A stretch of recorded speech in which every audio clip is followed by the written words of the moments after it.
The Holy Spirit, you take us. What's wrong? I thought I saw my father. Mace, we saw him I die. know. I figure resurrection's more your jurisdiction. I am still God's vessel. Do you know who I am?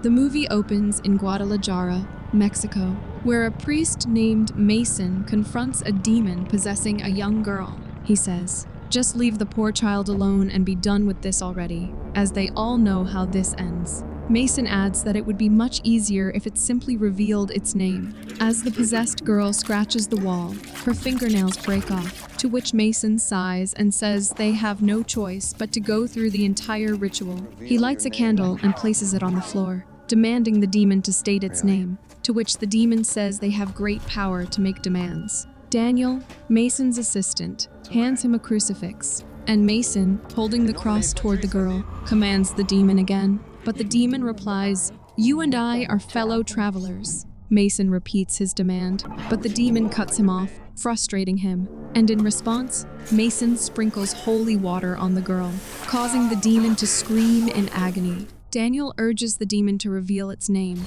prompting the girl to turn to him, and the demon says, "You already know my name." Frustrated, Daniel approaches, but Mason tries to stop, and the demon hurls Daniel across the room. The girl then gets up from the wheelchair and declares, "No more demands." She taunts Mason. "You were supposed to be one of God's elite, and now you're nothing more than a coward, too afraid to question your own beliefs." She shoves him aside, and Mason discovers that Daniel is dead. The girl then grabs him by the neck and sneers, "Goodbye, Father." But Mason says, "You can't hurt me, because many are ordered to protect me." And with this, the scene cuts. Mason tells Father Gabriel the demon was banished, but Daniel died. Gabriel asks about the presence, to which Mason says it knew him, but he couldn't identify it. Gabriel then reveals Daniel was the 6th exorcist killed that day, leaving Mason shocked.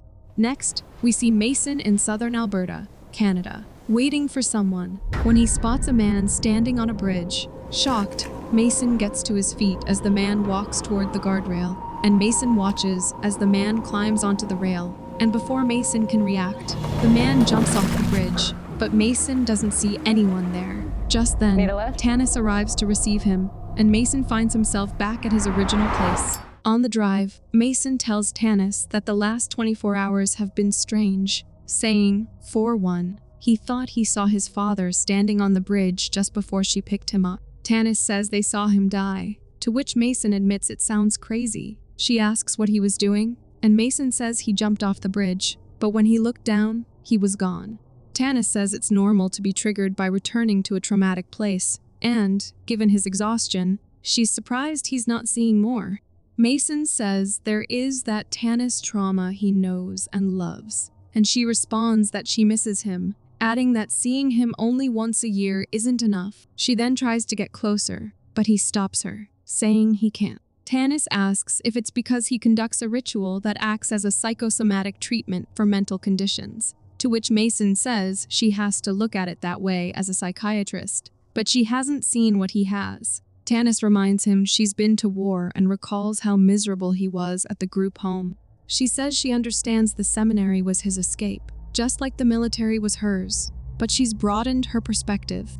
Mason clarifies that the seminary wasn't his escape, and that his connection to the divine has always been real. Tanis argues the world is too complex to divide into good and evil, but Mason suggests it's harder to distinguish between the two. She counters that some people just refuse to figure it out, to which Mason says his faith is his armor, and if there's any weakness in it, the things he faces will exploit it. He adds that he won't let himself be vulnerable, not even for her, and hearing this, Tanis leaves from there. That evening, Mason visits a store to buy some liquor, where the shopkeeper asks, "Do I know you?" Mason says, I don't think so. When Mason comes out, he sees a homeless man standing there, who suddenly transforms into his father. In a flashback, Mason's father, Angus, claims God now speaks to him and has chosen Mason to help bring him into the world. He compares himself to Abraham, saying he will gift God his progeny and that the Lord will manifest to him, who shall carry out this sacred duty, but Mason's sins must be purified through pain. A man then begins whipping Mason, and Angus declares that, just as they will all be cleansed by the Lord upon his return, the epic of the final judgment begins. Tanis wakes Mason the next morning and apologizes for taking off like that, but Mason takes the blame, admitting he's been struggling lately. Tanis asks how long he's felt this way, and Mason reveals he saw his dad again. Tanis suggests it's just guilt, but Mason questions if she's saying guilt made him see someone who's been dead since they were kids. Tanis acknowledges what his father put him through, and Mason says if he knew then what he knows now, he could have helped him. Tanis explains his father wasn't possessed, likely schizophrenic, and definitely a narcissist, to which Mason insists forgiveness is part of his job, but Tanis says he hasn't forgiven him and doesn't need to. Just then, her phone rings, and she says looks like it's the hospital before stepping aside to take the call. On the line, she's told about a patient having a full-scale hallucination. The man claims he was sleeping under Coronation Bridge when someone jumped off, landed headfirst on the ice, and then got up and walked away. Mason asks what that was about, to which she simply says it's a fire she needs to put out at the hospital. Tanis meets with the patient, who asks if she's ever seen someone hit the ground from that height. When she says no, he describes it vividly, the brain bursting from the skull like fresh oysters, the neck vanishing into the shoulders, the brain turning to jelly. Tanis urges him to breathe, but he continues, saying the body suddenly returned to normal, good as new, as it was a miracle. When Tanis asks if he truly believes he witnessed a miracle, he replies yes, but not the good kind. He references Thessalonians, chapter 4, the Lord himself shall descend from heaven with a shout, and the dead in Christ shall rise first. And it means the end has come. Meanwhile, Glenn visits Mason and tells him he found his dad wandering in the middle of the highway. He says he has no idea how that's possible, then pulls the man, who looks exactly like Mason's father, out of his car. Approaching Mason, Glenn says resurrection is more his jurisdiction, and Mason insists he can't be his father, to which Glenn suggests he could be some kind of double or imposter. Mason confronts the man, asking who he is, but the man stays silent. Glenn hands Mason some tranquilizers and begins unlocking the man's handcuffs, and Mason tells Glenn he can't leave him here, but Glenn hands him a card and says, for emergencies, before getting into his car. As Glenn drives away, Angus tells Mason they're looking for us, and if they find us, we all die. Mason, now certain the man is his father, tells him this confirms his suspicion that he aligned himself with the demon years ago, and insists he can still free him from its influence. Angus asks, "You still haven't figured it out?" To which Mason says it's his choice, whether he wants his help or not. He admits he never wanted anything bad to happen to him, and doesn't understand how he's here now, but maybe they can fix this. Meanwhile, Glenn is confronted by a group of armed men, and Bo says he's pretty sure Glenn knows who they're looking for. Glenn replies that Angus is gone, to which Bo warns he'll ask one more time politely, then he'll put holes in him for the greater good. Glenn repeats that Angus isn't there, to which Bo says he guesses Glenn's no use to them, then signals to the others, who shoots Glenn and kills him. Tanis calls Mason and leaves a message, saying she's starting to see what he was talking about, and asks him to call her back. Just then, Tanis spots Glenn's car coming from the opposite direction, but she quickly realizes someone else is driving it. Meanwhile, as Mason removes Angus's shirt to clean him up, he notices strange symbols etched into his skin, and asks what alphabet they're from. Angus, looking worn down, admits he was wrong, and says the sermons, the congregation, the rituals, they were all misguided,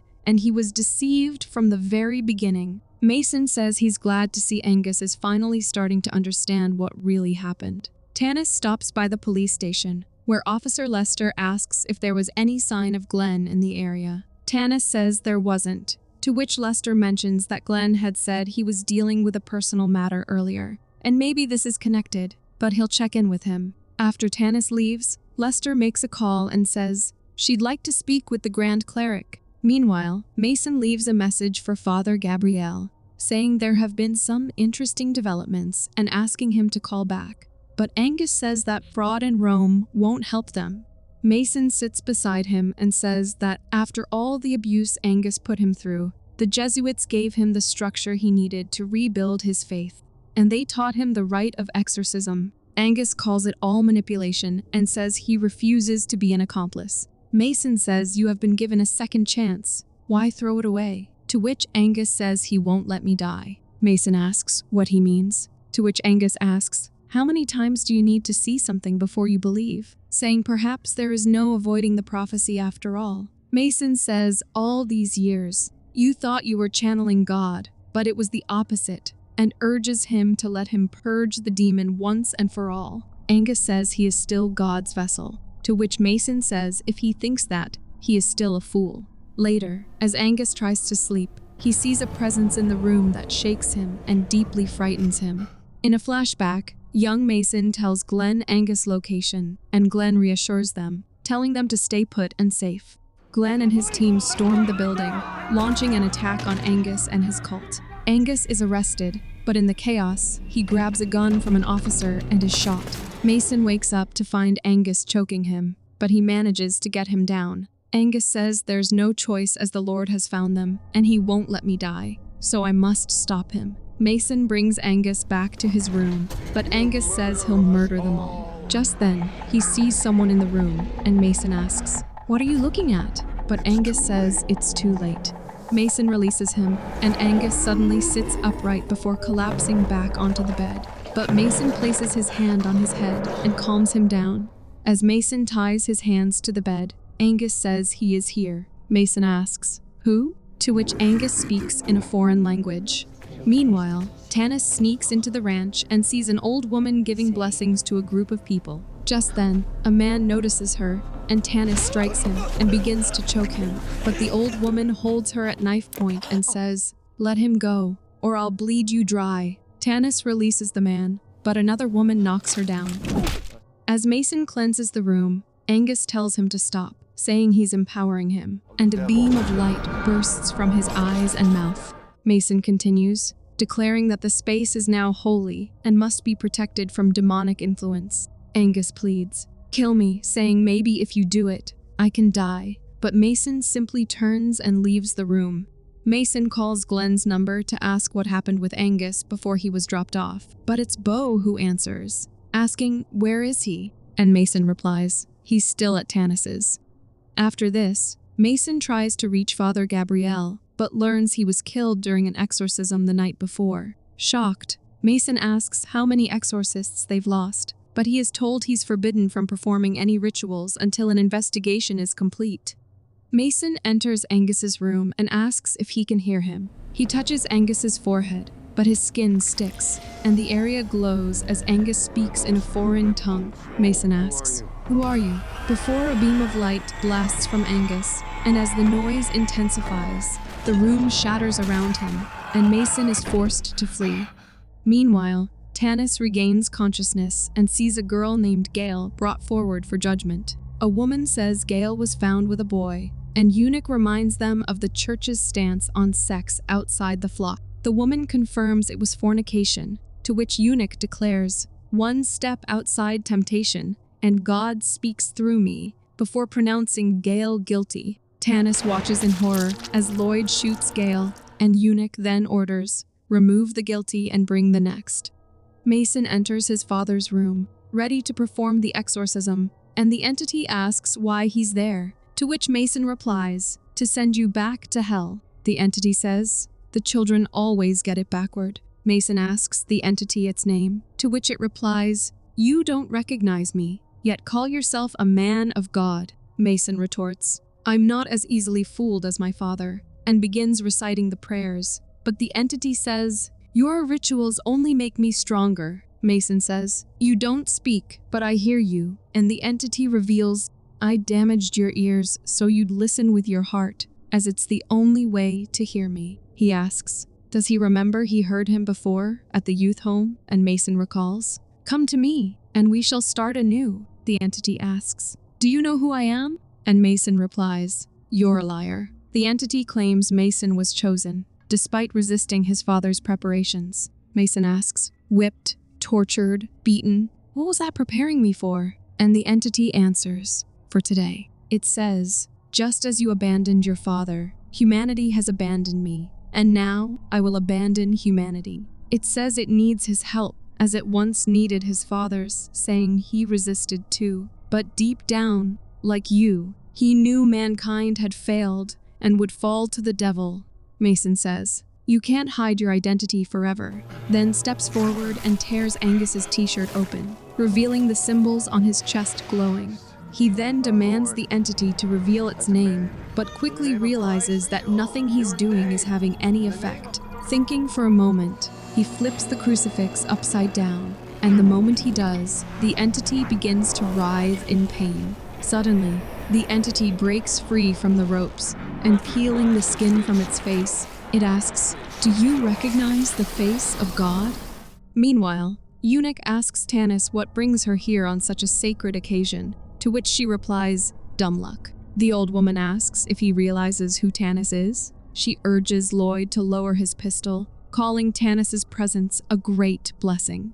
She claims Tanis is a cohort of Mason, though Tanis denies ever hearing of him. The woman insists that Tanis's presence will compel the shepherd to begin the summoning, but Tanis continues to assert that she doesn't know anyone named Mason. Meanwhile, Lucifer appears before Mason and asks, "Would you like to know what transpires?" Mason replies, "I'm sure you'll tell me either way." And Lucifer responds, "We have much to discuss." Lucifer tells Mason to relax, reminding him that he inverted the cross and invited it. And Mason says he'll banish it. Lucifer assumes Mason has identified it since their last encounter, to which Mason recalls that it tried to kill him in Mexico, like the other exorcists. Lucifer calls it a mutual breakup, saying God has abandoned humanity, and humanity has done the same, and that's why God hides in Mason's father. Lucifer warns that if God takes form on earth, the world will end, and he needs a medium, Mason,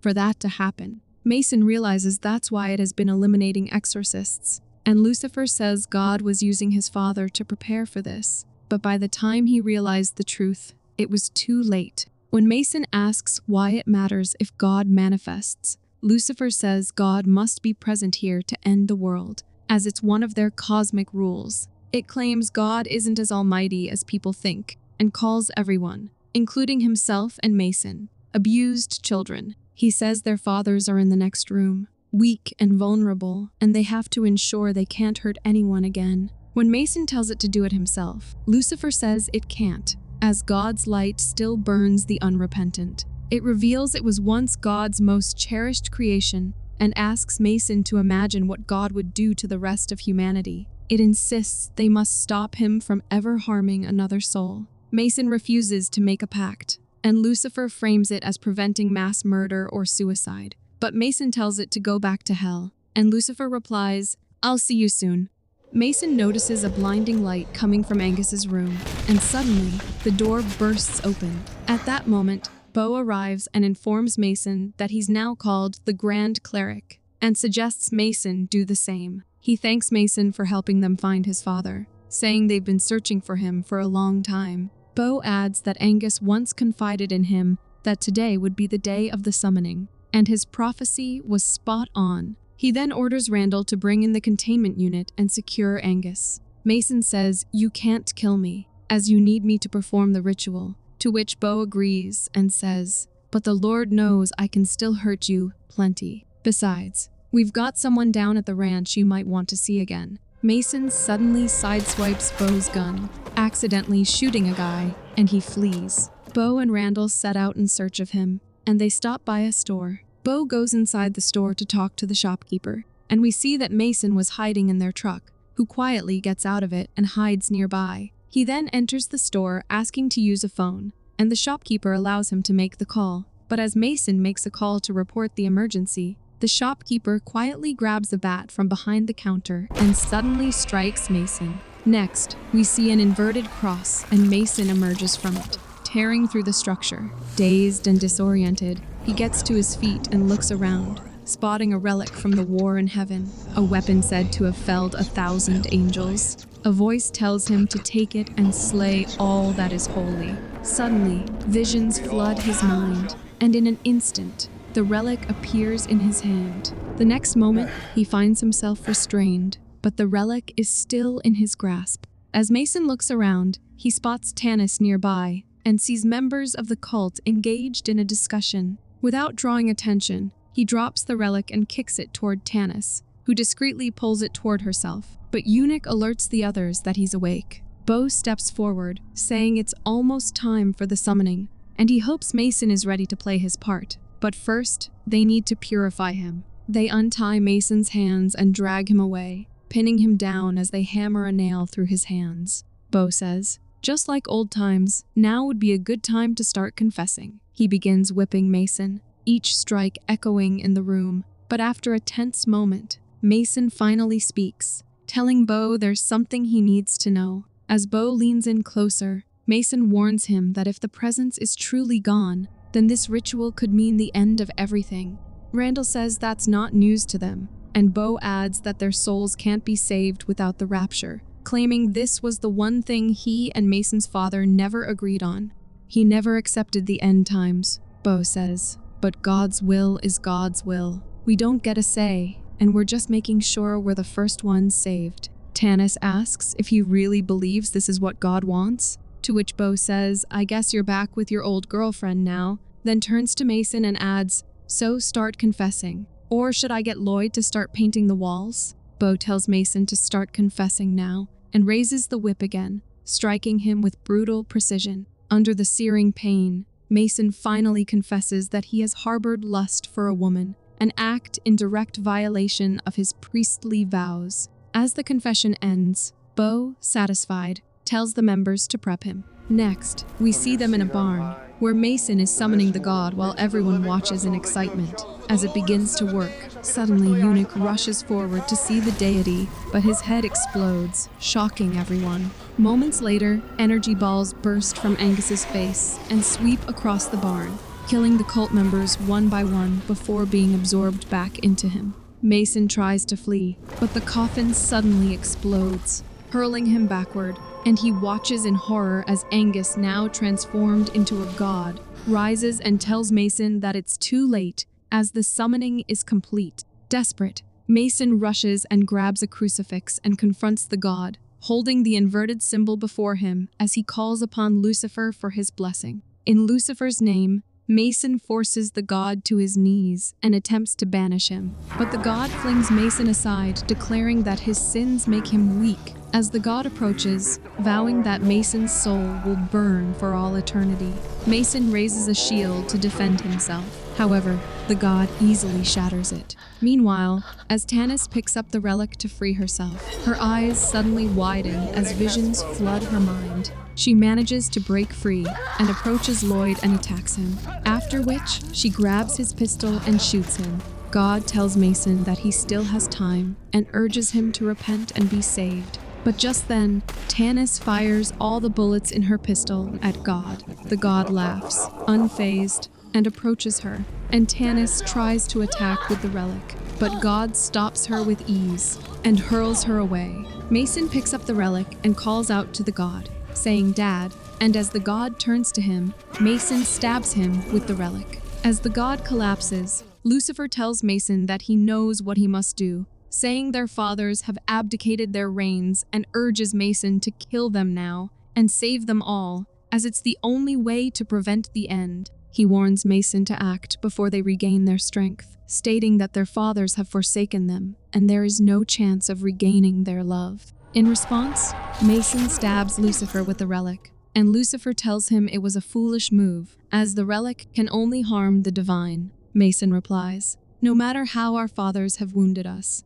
there is still a part of them in us, and that part still seeks their love." He then tells Lucifer to go to hell, and with that Lucifer disappears. Mason then turns to the god, who declares, "The will of God shall not be undone." But Mason, with the blood of Lucifer, casts the god out of Angus. At that moment, explosions erupt throughout the barn, and after a tense moment, Angus collapses to the ground. Mason rushes to his side, and Angus weakly apologizes for everything, to which Mason gently says, "It's okay," and then Angus dies. Once outside, Mason looks around and asks, why try to destroy something so beautiful? He then removes his clerical collar and tosses it aside, and then he walks away from there with Tanis. Next, at the hospital, a technician wheels Angus's lifeless body into the mortuary, and as he turns away to fetch a cleaner, Angus's fingers suddenly twitch, curling into a fist, and the screen cuts to black.